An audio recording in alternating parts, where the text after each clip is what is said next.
వీడియోలో నేను ద్వారక ఎలా మునిగింది, ఏం జరిగింది అనేది ఫుల్ డీటెయిల్స్ మీకు చెప్తాను. ఈ వీడియో స్టార్ట్ చేసే ముందు ఈ వీడియోకి లైక్ చేయండి, షేర్ చేయండి, మన ఛానల్కి సబ్స్క్రైబ్ చేయండి. Let's get start the video.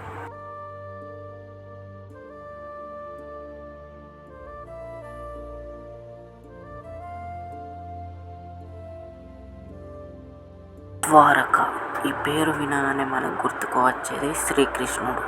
Mahabharata కాలంలో శ్రీకృష్ణుడు పాలించిన ఈ నగరం ఇప్పుడు సముద్రం అడుగున ఉంది. మరి ద్వారక అలా ఎలా అయింది, ఆ రోజు ఏం జరిగింది అంటే, ఇంకోటి ద్వారక నగరం హిందువులు అతి పవిత్రంగా భావించేవారట. ద్వారక అనే దానికి ఒక మీనింగ్ కూడా ఉంది. ద్వారక అంటే అనేక దారులు కలిగి ఉండడం. ద్వారకా నగరం గుజరాత్లోని పశ్చిమ తీరం దగ్గర ఉంటుంది.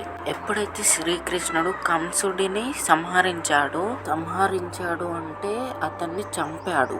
దీంతో మాగధ రాజైన జనసాంధుడు మాధురిపై అనేక దండయాత్రలు చేశాడు.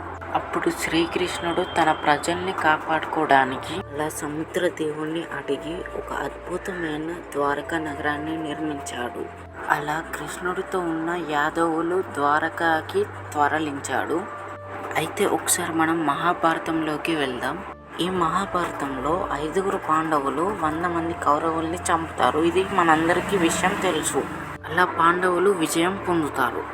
అలా కౌరవులు చనిపోయారని కౌరవుల తల్లైన గాంధారి బాధలో ఉన్నప్పుడు శ్రీకృష్ణుడు పాండవులతో కలిసి గాంధారి దగ్గరికి మాట్లాడడానికి వెళ్తారు. అప్పుడు గాంధారి శ్రీకృష్ణుడిని ఇలా ప్రశ్నిస్తుంది, నీవు ఈ యుద్ధాన్ని ఆపాలనుకుంటే అరక్షణం కూడా పట్టేది కాదు, ఎందుకు ఆపలే అని గాంధారి ప్రశ్నిస్తుంది.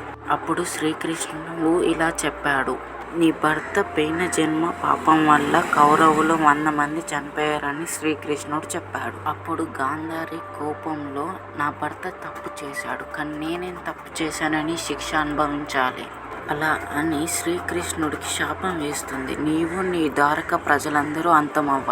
గాంధారి శాపం వల్లే ద్వారక అలా మునిగిందని పురాణం మనకు చెప్తుంది. సో ఇదన్నమాట ఇవాటి వీడియో. ఈ వీడియో కనుక మీకు నచ్చినట్టయితే లైక్ చేయండి, షేర్ చేయండి, సబ్స్క్రైబ్ చేయండి. Thank you for watching.